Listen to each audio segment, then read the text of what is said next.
welcome back to my channel. Today we'll be discussing Salad Days by Jing Shuibian. I think I got that right. Maybe. This is like my fifth take, so let's hope so. Now before we get started, there will be spoilers, so if you don't want to be spoiled on this novel series, go ahead and click off now. No worries, I'll catch you next time. Now for those of you left behind, let's go over some content warnings. There may be references to bullying, as this does appear in this novel series. Now if all that's good with you, let's go ahead and get started. Now as always, let's start out with a quick synopsis. Jing Shuibian is a poor boy in a rural village. He spends his days playing with friends out in the rice paddy fields, helping his father work the fields, chasing wild chickens, and fishing. The most time he ever spends in the city is when his mother takes the vegetable harvest to sell. While his mother's busy in the city, Jing Shuibian usually spends his time exploring the children's center, where he stumbles upon a ballet class. The teacher catches him looking and invites him in, where she discovers he may have an innate talent for ballet. It isn't long before Jing Shuibian's focus goes from the idyllic village days to something much larger and grander.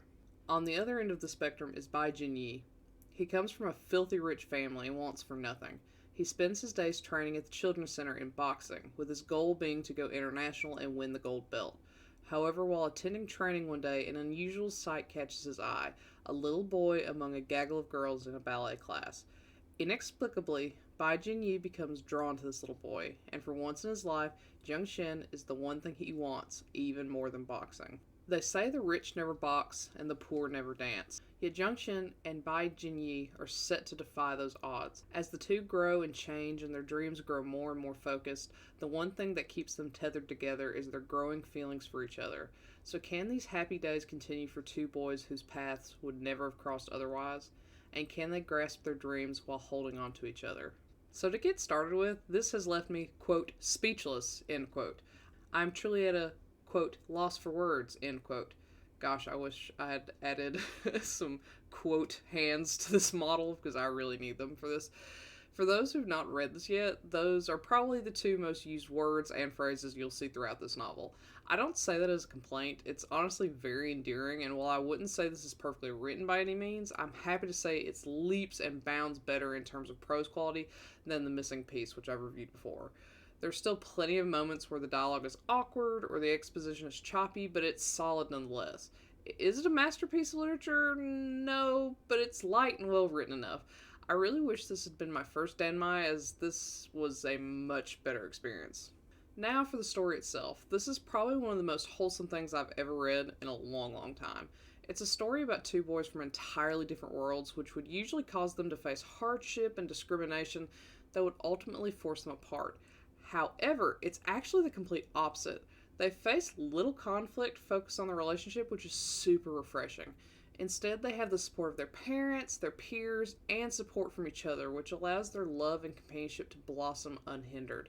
As someone who typically reads things full of darkness and pain, having this lightness cut through was something I didn't know I needed, but I'm so glad I got to experience it. Jing Shuibian in particular is precious. His openness and bright disposition draw you in immediately. The only negative thing I can really think to mention is how the characters' ages are explained, which I believe is more on me than the series itself.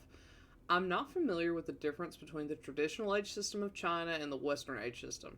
Even after looking it up, I'm not sure that I still fully understand it, so when age was mentioned in Salad Days, I often found myself lost as to what age the characters actually were and how much time had actually passed. But again, that is entirely on me, not on the story itself. Thankfully, they mentioned grade levels for schooling and competitions with specific age requirements, which helped clarify my confusion. However, I feel that the characters often acted much older than their age would typically represent. They are minors through almost the entirety of the series, but there were times I completely forgot that because of how mature they acted. Needless to say, I really enjoyed this, and for anyone who's ever read a danmai, I highly recommend this one. It's light, airy, and well translated for the most part. It's not perfect by any means, but it's an excellent entry for someone who isn't familiar.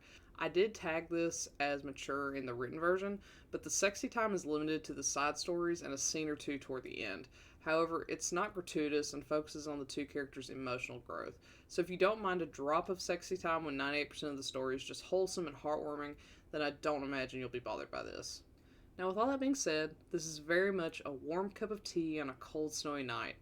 It's a balm for the burnt soul. I'll probably think of this fondly from time to time, remembering all the fuzzy moments it brought into my nights as I was reading through it. However, something that really pushed me to read this is that there's now a manhwa officially licensed, which I will most certainly be reading and reviewing when the time comes. I look forward to more crisp and refreshing salad days to come. So, have you read Salad Days? If so, what do you think?